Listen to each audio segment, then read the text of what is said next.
안녕하세요. 찰리브라입니다. 요즘 어저께서부터 이제 요 근래 지난 한 일주일 전부터 이제 알트코인 시장 붐이 일어날 수 있다.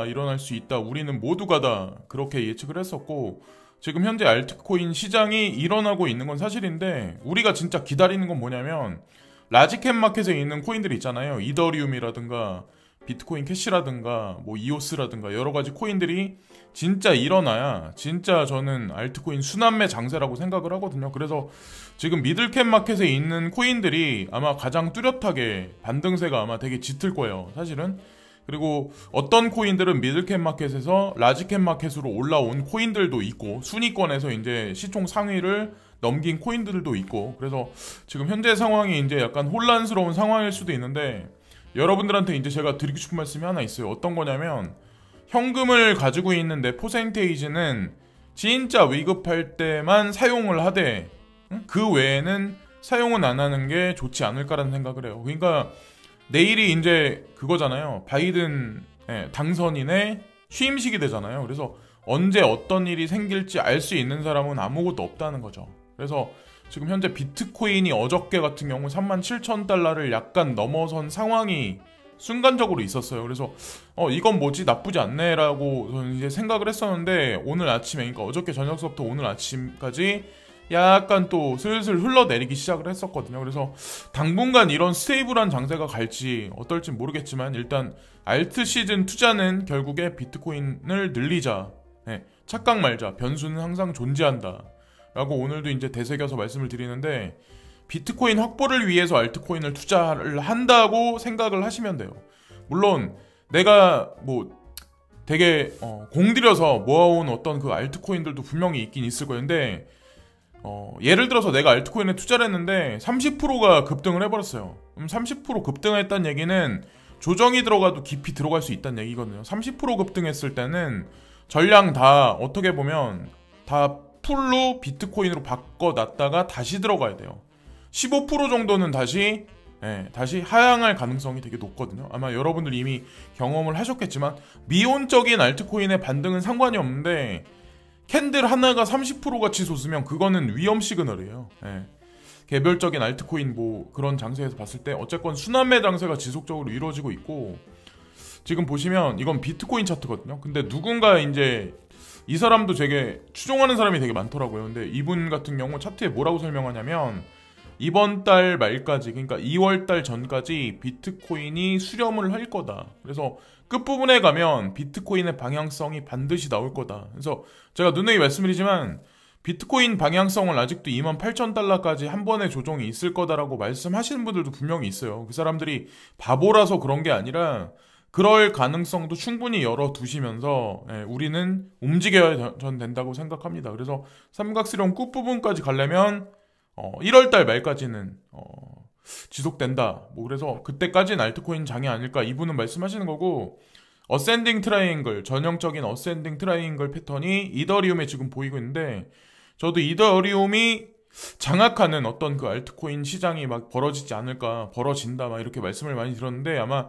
이더리움이 안 가니까 답답하신 분들이 아마 되게 많을 거예요. 근데 어떤 사람들은 지금 이더리움을 포커스에 맞춰서 사서 모으고 계시는 분들도 되게 많아요. 그래서 어쨌든 어센딩 트라이앵글 패턴이라는 거는 이더리움도 한번 화나서 쏘기 시작하면 아마 되게 많이 달릴 거예요. 그래서 목표가를 2021년 말기까지 최소 500에서 700만 원 정도, 그러니까 5,000달러에서 7,000달러 정도까지 바라보시는 전문가들도 개중에 몇 분들 계시거든요. 그래서 지금서부터 아마 3배 정도. 그래서 여러분들이 지금 가지고 계신, 투자하고 계시는 알트코인들이, 한 3배 정도, 3배 정도 보시면 어떨까? 저는 이제 개인적으로 생각합니다. 그러니까, 지금 현재는 그렇잖아요. 비트코인이 가지 못하는 상황이잖아요. 그러니까 비트코인도 1억까지는 올해 안에 가지 않을까라는 생각을 합니다. 최소한 아무리 못 가도 그건 뭐 개인의 희망적인 바람이긴 하지만 자 그리고 뉴욕 타임즈의 게리 젠슬러 이분이 이번에 미국 증권거래위원회 위장으로 이제 선임됐다 이런 얘기가 이제 어저께서부터 계속 돌기 시작을 했거든요. 그래서 아마 크립토 뉴스뿐만 아니라 일반적으로 우리가 되게 많이 주식 투자하시는 분들이 아마 아시겠지만 뉴욕타임즈를 아마 되게 많이 보실 거예요. 근데 이거는 크립토하고 상관없는 데거든요. 근데 게리 젠슬러가 모든 것을 바꿀 거다라는 의미의 어떤 그 문장도 여기 섞여 있어요. 그래서 지난 어떤 그 금융 위기일 때 이분이 게리 젠슬러가 이제 나타나셔가지고 은행의 위기에 관해서 이분이 이제 도와줬다. 뭐 그런 얘기들이 여기 이제 문구에 보면 있거든요. 제가 이제 이 칼럼을 읽어봤는데 그래서 아마도 증권거래위원회가 아마 엄청난 일이 아마 생기지 않을까. 이제 바이든 행정부가 들어서면서. 근데 참고로 제가 추가적인 사항을 말씀드리면 저는 인간적으로는 트럼프 대통령을 더 좋아해요. 여러분들 아시잖아요. 이쪽 부분이 이쪽 게리 젠슬러단과 바이든 대통령도 이렇게 가만히 보면 얼굴에서 느껴지는 그 뭔가 좀 싸늘한 뭔가 그런 게 없잖아. 있긴 있어요. 이렇게 말하면 좀 모호하긴 하지만 근데 그건 뭐 누구나가 다 아마 다른 분들도 아마 비슷하게 느끼시지 않을까라는 생각을 저는 이제 하고 있습니다. 그건 뭐 우리 대중이 반대한다고 뭐 어떻게 된다고 이제 전 생각을 안 하거든요. 자, 그리고 테조스. 네, 테조스 같은 경우도 일단 어느 정도 쏘긴 쐈는데 진짜로 쏘는 거는 아직까지 파동이 남아 있다라는 말씀을 어떤 분들은 지금 하고 있거든요. 그래서 언제까지 이 알트코인 시장이 갈지 모르겠지만 만약에 2월달 1월달 말 2월달 어느 순간까지 만약에 간다면 테조스 같은 경우도 여기서 이제 시세 차익을 보실 수 있는 분들이 좀 많이 나오지 않을까라고 저는 이제 생각을 합니다. 그래서 예전서부터 이제 2,600원대 그리고 3,000원 밑에서 지속적으로 이제 매집을 하셨던 분들은 야금야금 이제 매도를 이제 하시긴 하시되 10달러까지 바라보시는 분들도 있거든요. 그러니까 10,000원 정도, 10,000원 정도까지 바라보시는 분들이 있으니까, 익절을 하시되, 퍼센테이지를 나눠가지고, 그렇게 하시면 어떨까라는 생각을 합니다. 그리고 스와이프 같은 경우도, 지금 보면 이제 다시 한번 이제 쏘기 시작을 했는데, 스와이프도 뭐, 이 차트를 그리신 분, 말씀대로라면, 조금 더 시세 진폭이 향후에 좀 진폭이 더 커질 가능성이 있다. 그러니까 홀딩하고 계신 분들 같은 경우 익절을 하시되 조금 스프레드를 좀 길게 보시고 익절을 해 나아가시는 방향이 좋지 않을까라는 생각을 합니다. 자, 그리고 어떤 분이 여기 보시면은 설문조사를 하는데 다음 중 펀드 자산에서 1천억 달러를 달성할 것이라고 생각하는 회사는 어디입니까? 여기 보면 아크가 있고 아크 인베스먼트라고 아마 여러분들 아마 이미 들어보셨을 거예요. 자, 그리고 여기는 35빌리언인데 그레이스케일 자산운용사가 25빌리언이다. 근데 여기 보면은 100빌리언까지 누가 더 빠르게 올라갈 것 같냐. 근데 설문조사 투표자가 참여자가 3,546명인데 그레이스케일 자산운용사에 투표한 사람이 47%예요. 47%예요. 거의 과반수 정도 되는 것 같은데 이걸 보면 주식시장하고 가상자산시장하고 과연 어떻게 수익률이 극한으로 갈지 우리가 어느 정도 예측할 수 있다라고 저는 이제 생각을 합니다. 사실 파란 새싹이죠. 그레이스케일 자산운용사는 사실 주식시장에 이렇게 딱 대놓고 보면 사실 파란 새싹밖에 안 되죠. 아직까지는. 우리 가상자산 시장은 아직까지는 그렇다. 근데 어쨌건 성장세가 훨씬 더 두드러질 거다. 그리고 네오코인이 26,000원대부터 어저께 이제 간만에 쌌어요. 그래서 3만 뭐 얼마까지 올라가는데 이게 더블탑을 맞고 떨어질지 어떨지 뭐 예측할 수 있는 사람은 아무도 없지만 여러분들 이미 아시겠지만 제가 예전에 보여드렸죠. 네오 3.0까지 가는데 개발 진척도가 92에서 95까지 올라갔다. 그래서 네오 3.0에 관해서 아마 오피셜한 이슈를 다홍페이가 던지면 조금 더 빨리 가파르게 네오코인이 쏠 확률이 되게 높다. 그래서 3만 원에서 아마 익절하신 분들도 분명히 있을 거예요. 26,000원까지 급작스럽게 떨어진 적이 있어서. 그래서 뭐 개인의 판단이죠. 익절을 하시는 거는 개인의 판단이고 홀딩하실 분들은 홀딩을 하시는데 저도 뭐 부분 익절을 했지만 어쨌건 가지고 있는 물량 중에 대다수는 아직까지 홀딩을 하고 있는데 네오 3.0이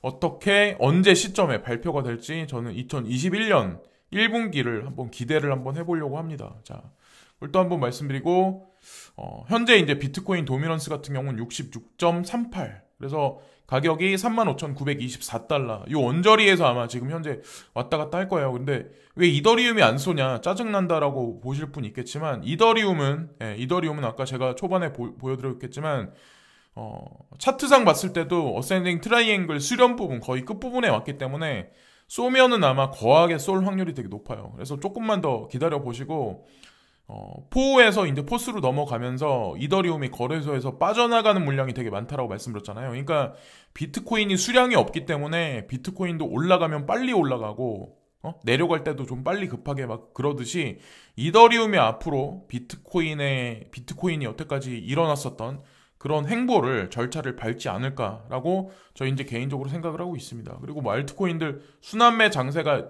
지금 뭐 현재 있긴 한데 폴카닷 같은 경우는 워낙에 빨리 급하게 올라갔기 때문에 당연히 이 정도 조정 들어가는 건 당연한 거죠. 이게 비정상이다라고 생각하실 분들은 당연히 콜인이고 그거를 이해를 못하니까.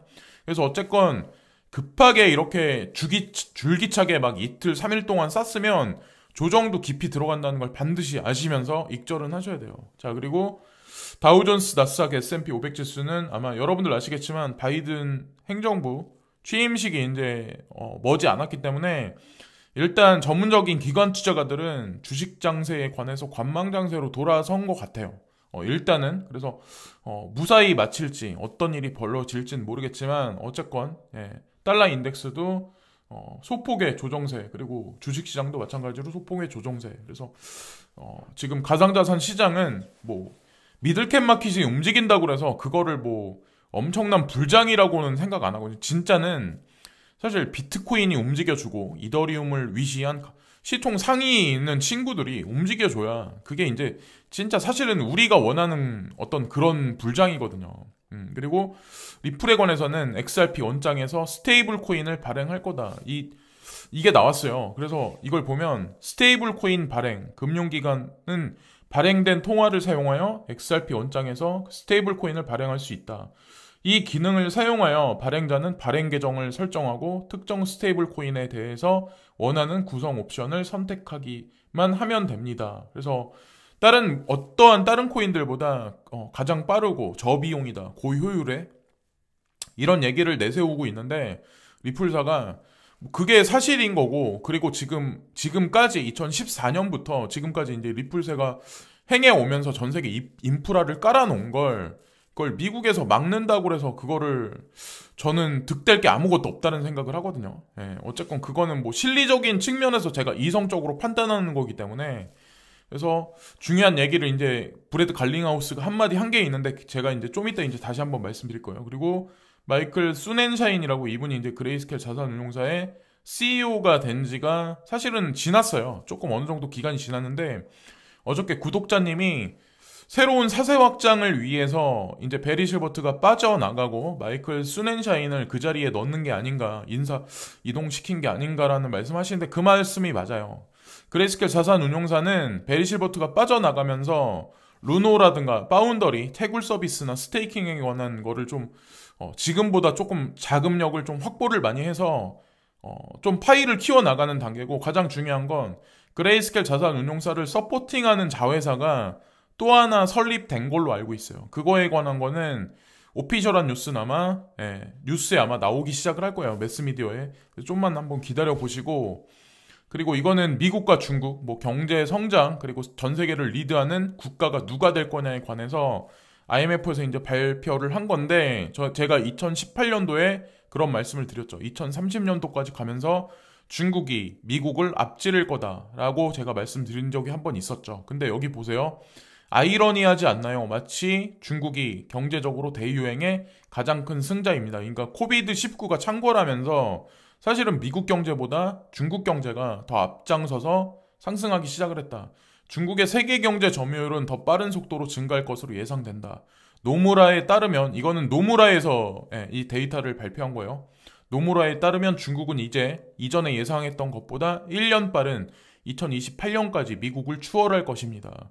원래는 IMF, 뭐 노무라 이런데 경제 뭐 어떤 이런 거에서 예측하는 연구소에서 발표했던 건 2029년에서 30년 정도였었거든요. 저도 이제 그거를 그대로 기반으로 해서 영상에서 말씀드렸었는데 1년 더 빨리 흘러갈 거다. 그러니까 아마도 코비드19가 조금 더 장기화되면 여기서 아마 시간이 더 단축될 거예요. 이게 2027년이 될 수도 있어요. 그래서 많은 분들은 중국의 성장세에 관해서 이제 반대하시는 분들도 아마 분명히 있을 거예요. 근데 제가 아는 어떤 그 지인들, 그러니까 진짜 먹고 살만한 사람 중에 상위 클래스에 있는 사람들은 영어도 가리키는데 중국말도 되게 많이 가리켜요. 중국말도 가리키고 진짜 먹고 살 만한 사람들은 하다못해 인도말도 가리키는 사람들도 있어요.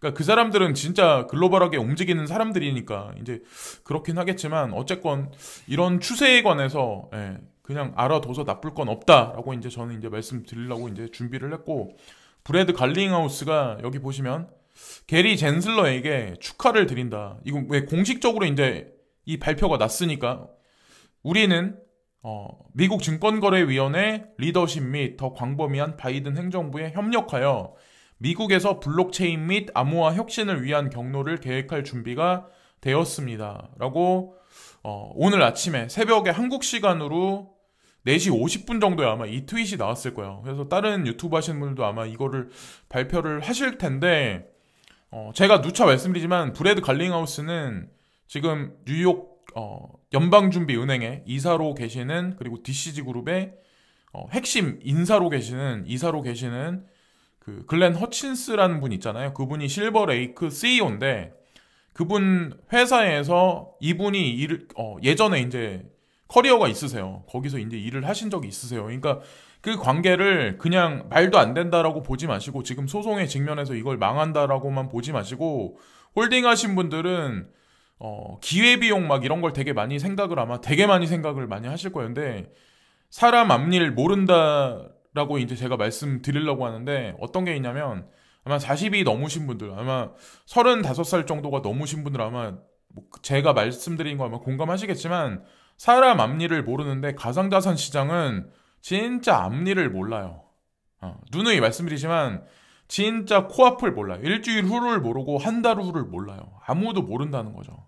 그래서 XRP 투자하고 계시는 분들은 끝까지 희망을 잃지 마세요. 저도 제 포트 중에 일부분을 갖고 있다고 말씀을 드렸잖아요. 그래서 저한테 뭐 계좌를 깔아 봐 이렇게 말씀하시는 분들이 있는데, 제가 누구한테 거짓말로 방송에서 뭐 이걸로 뭐 어떻게 하려고 그런 스타일은 아니에요. 그런 성격은 아니에요. 목소리 큰 사람들이 거짓말은 잘 못해요, 원래. 어쨌건 끝까지 주목해서 한번 지켜보시고, 뭐 신규 투자자는 하라고 제가 부추겨서 말씀드리는 건 절대 아니에요. 오해는 하지 마시고, 그리고 카이버 네트워크도 아마 한번 쐈을 거예요. 약간 쐈는데 한파동에 조정이 들어간 이후에 거침없이 한 번 더 쏠 가능성이 있다라고 어떤 차티스가 말씀을 하시거든요. 그래서 이렇게 될 가능성이 상당히 높지 않나라고 저는 이제 개인적으로 생각합니다. 참고로 OMG 네트워크하고 카이버 네트워크하고 거의 비등비등했었죠. 가격대로 봤을 때 거의 비등비등했는데, OMG가 10,000원 위까지 올라갔었을 때 카이버 네트워크는 되게 오랫동안 장시간 바닥을 기은 적이 있었어요. 그래서 이 친구 같은 경우 한번 주목을 한번 해보시고, 자, 그리고 전 캐나다 총리가 비트코인을 가능한 예비 통화로 지정했다. 그래서 IMF 통화 바스켓에 이게 들어갈 수도 있다라는 얘기를 이분이 언급하셨거든요. 그래서 저도 이거를 뇌피셜로 제 영상에서 예전에 말씀드린 적이 한번 있었을 텐데, 달러의 어떤 그 통화 시스템이 미약하게, 되게 시간이 흘러가고 1년 이제 진행되면서 양적 완화를 지속적으로 하면 결국에는 통화 시스템에 문제가 생길 수밖에 없다는 거죠. 그렇기 때문에 비트코인이 지금서부터 이제 뭐 12년 전에 생겨난 거고, 그것으로 인해서 어떤 그 현재 이제 통화 시스템, 뭐 IMF 통화 바스켓에 5대 통화가 있거든요. 전 세계 5대 통화가 있는데, 그 통화들이 이제 문제가 생기면 아마도 그걸 보완하는 게 비트코인이 되지 않을까라고 이제 저도 희망의 로를 돌렸고 추측을 했었는데, 캐나다 전 총리도 이런 말씀을 하시는 거 보니까 제 추측이 그냥 내피셜만은 아니다라고 이제 전 생각을 합니다. 이분이 이제 9년 동안 캐나다 총리로 재직한 스티븐 하퍼는 달러를 대체할 준비통화 바구니의 일부로 비트코인과 중앙은행 디지털 통화를 위한 장소가 있을 수 있다고 말을 하고 있습니다. 그리고 이렇게 막 불장이 있을 때 뭐 이런 얘기를 말씀드리면 좀 왜 갑자기 이런 얘기를 하냐라고 말씀하실 분 있겠지만, 제가 아까 초반에도 아마 말씀드렸다시피 가능한 약세 시나리오에서 비트코인 가격이 27,000달러로 떨어지는 경우라고 말씀을 하시는데, 어저께 제가 영상에서 전형적인 헤드앤숄더 패턴으로 진행될 수도 있다라는 말씀을 드린 적이 아마 있었을 거예요. 그래서 그렇게 떨어진다라고 하더라도 하등에 아무도 의심할 사람은 없다는 거죠. 그래서 고인물들 중에는, 개 중에는 현금을 지금 확보해 놓은 게 20%에서 30% 정도 되는 사람들이 있을 거예요.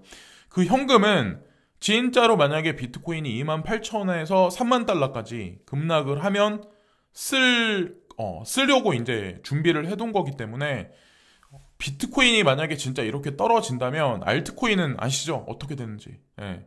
어쨌건 그런 것도 시나리오 중에 한쪽 측면에서는 생각들을 분명히 해 두셔야 된다는 거죠. 우리가 상승장이 오면 상승에 취해가지고 그냥 그렇게 막 생각들을 많이 하시는데, 언제나 상승장 속에는 항상 이런 게 있다. 하락장도 단기적으로 들어올 수 있다는 어떤 그런 게 있기 때문에, 마음의 준비들은 하시면서 만약에 설상 이런 일이 벌어진다라고 하더라도 더 크게 가기 위한 그런 거라고 이제 생각을 하시면 됩니다. 그래서 뭐 크게 가면 항상 익절은 항상 야금야금씩은 해 두셔야 된다라고 이제 저는 생각을 합니다. 그래서 지금까지 이런저런 뭐 알트코인이나 전반적인 장세에 관해서 이제 말씀을 드렸는데, 오늘도 이제 즐거운 시간들 되시고, 어저께는 제가 영상을 한 번 더 하려고 했는데 영상 거리 할 만한 게 많이 없더라고요. 그래서 뭐 이따가 영상 거리가, 소재거리가 있으면 또 한 번 더 찾아뵙겠습니다.